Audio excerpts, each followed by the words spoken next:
Hey, ladies and gentlemen, this is Carmine Sabia for Explain America, and the mainstream media, they're not going to get away with the stuff they got away in Trump's first term this time around, and Trump's letting them know about it. Before we get started, please make sure you like, comment, share, and subscribe. Those little things really help us out, and they help our channel continue to grow. And if you're not watching us on YouTube, please visit that address in the lower right-hand corner. It's youtube.com/@ExplainAmerica. And hit subscribe absolutely free. It really helps us out. You know, the media always loves to hit Donald Trump with these questions that really are bordering on disrespectful. They try to keep stories alive that nobody cares about anymore. And they do all this because they want to give you the impression that there's chaos, that there's a White House in disarray. They want you to have that impression. They did this during Trump's first term, and I got to tell you, it worked.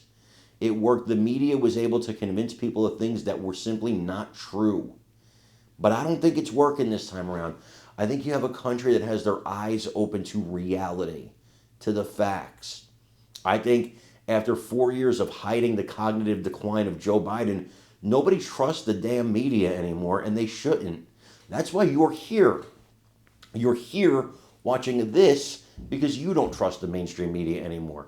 I'm here doing this because I don't trust the mainstream media anymore, and I sit for 18 hours a day, 16 hours a day on the weekends maybe, and I research every aspect of a topic so I know the whole story, so I can come and present it to you with actual facts and actual truth. There are many others like me. This is what we do. This is how we devote our lives to this, because we saw the mainstream media was failing. Not just failing, they weren't failing actually, they were succeeding at being propagandists. Well, we want people to be armed with the truth. And I am not just a Donald Trump cheerleader, personally myself. I love the guy, big fan. But if he does something I think is wrong, you guys know, if you follow me every day, I will tell you, this is the truth, guys, and this is why it was wrong. I will tell you that.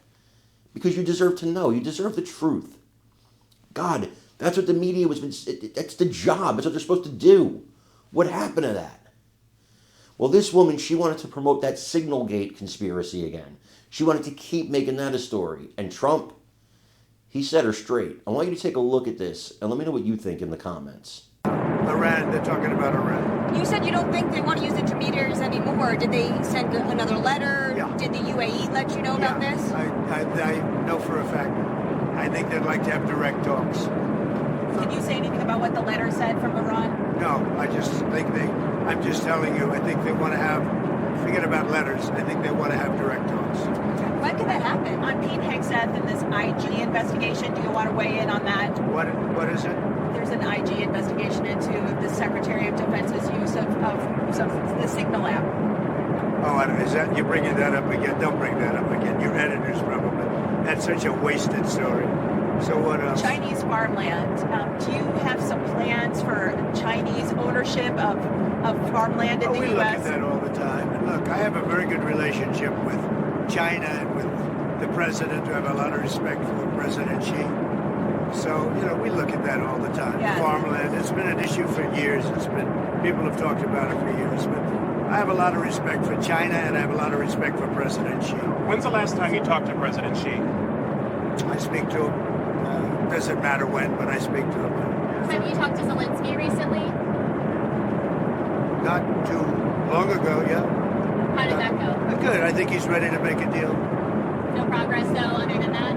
I think a lot of progress. No, he's ready to make a deal, and I think that President Putin is ready to make a deal, and then you'll stop the killing of thousands of young people a week. Did Kirill Dmitriev say that to his counterparts in the U.S.?